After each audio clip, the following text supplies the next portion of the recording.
jeunes gens pour servir sur les drapeaux. Ils sont qui communiquer wana na ba unité na biso ou ba sous-unité na biso ezali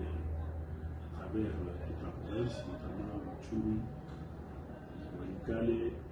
Beni, Tembo, Belo, pe awa na Goma pour que ba bilenge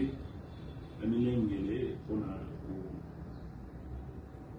pour sa combo ba sepeli ko sala l'état sala boka na bango ya drapo yango esengeli bazala koremplir bacondition oyo otaki oyo ezali na kati ya communiqué po mikomisa ifo bato oyo baza na mbula entre 18 ans kina 30 ans bango bakoya po na komikomisa nsima na komikomisa esengeli baleka na concours baleka na komekama po toyebana kotala niveau na bango est-ce que bakoki koservir, est-ce que bakoki kozala bapolicier parce que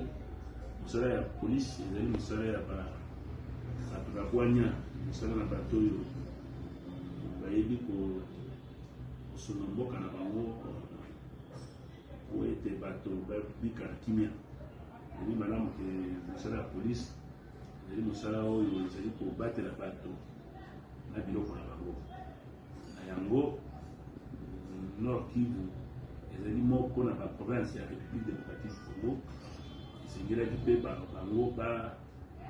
bazala interesse na to bayeba kozala baya kosefe de député mpona koservir mboka na bango. Nazwaki motuna mosusu awa boye alobi mpona nini kosala recrutement na ngonga oyo province na biso ezali na mwa mikakatano ezali mitindo euti epai na bakonzi biso esengeli kokela yango elingi koloba ke kolanda ngisa oyo bokonzi na biso apesi biso esengeli na biso kosala yango korekrute ba jeune congolais kokotisa bango na mosala ya bulusi. Voilà ntina ya communiqué oyo biso tosalaki mpe totindaki yango na baetando ike pour que bilenge bazali intéressé bayeba kokokisa bacondition oyo esengeli bango kozala bapolicier bango bakozala retenu mpe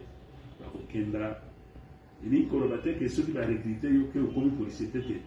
soki barekrute yo bakoforme yo c'est-à-dire ke bakobongola yo lolenge ozalaki dans civil na lolenge oyo okokoma policier mpona koservir mboka. Voilà un peu oyo esengeli biso koloba mpe koyebisa population na biso koyebisa bapapa koyebisa bamama baza na bilenge na bango ya basi to mibali